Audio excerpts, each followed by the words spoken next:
Visit our YouTube channel at Max TV. Click on the subscribe button and be the first to get notifications on our uploads.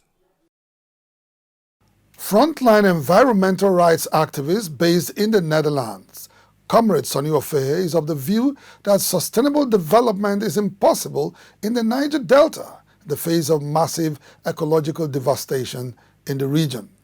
In the concluding part of this interview with Inside the Niger Delta, Comrade Ofehe throws more light into the twin problems of environmental degradation as well as illegal refining of petroleum products plaguing the region.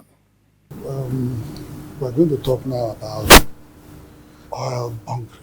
Okay. I, of course, know that you went to visit the creeks where you met some of the people involved in oil bunkering itself. But tell me your own assessment of oil bunkering in Nigeria, because there's the legal one and there's the illegal oil bunkering. So let's talk about the illegal one and the problems it's creating for Nigeria. Yeah. Well, first and foremost, we have to look at it from how Shell, as a multinational oil company, has defined oil bunkering. Yes. Shell has consistently claimed that they lose about 100,000 barrels of crude oil per day to illegal oil bunkering.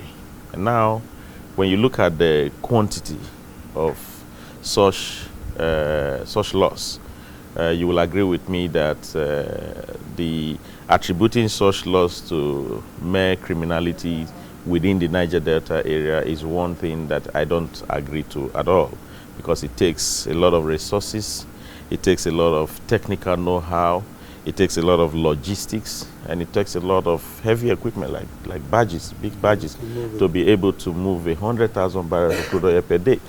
So you think that it's all organized? It's an organized crime. Organized crime. Yes, it's an organized crime that has a lot of layers. And I mean, of course, when you even steal such crude oil, you need to find how to get them out. I mean, how do you take them out? If you take that kind of quantity through the waters, then you need heavy barges. Now you have a company, a multinational oil company that is exposed to modern technology in the 21st century, where you can sit in a remote location and monitor all your pipeline activities. I mean, Shell has the capacity to be able to produce that. So you can also monitor your pipelines and to ensure that you cut down those numbers. So if those numbers are worrisome and you are not taking drastic steps to curtail them, then there is a problem somewhere. And now, what we have suggested as a solution is the European model. Call on Nigerian oil. If you really want to stop oil bunkering, call on Nigerian oil. If there is oil spill on the North Sea in Europe today, just with the color, even the layman can know where the crude oil is coming from. Because every country that produces crude oil is assigned a specific color to its crude oil, which can be taken off in the process before you sell. So that when people steal Nigerian crude, there will be no place to sell it on the international market, because they do not come with the coloration that should identify the oil as Nigerian oil. But you know, there's so much the government has promised to do. They promised to open modular refineries for people in the Niger Delta to discourage, illegal oil bunkering. Those modular refineries are not up yet. They've been asked to license even the illegal oil bunkers so that the business can be done legally. They don't want to even discuss that. And it makes me, at times, I want to ask, is it possible that the Nigerian government is an accomplice in this illegal oil bunkering itself? When you talk about a problem in a sector, and then outside people are offering you solution to solving this problem, particularly in the time that we live in right now, where technology, it's simple to acquire, thanks to satellite devices all out there, drones. You can use those things to monitor. And then when you now see the reluctance to tackle the issues head on, then you begin to question the same people who are complaining. And that is the situation we find ourselves today.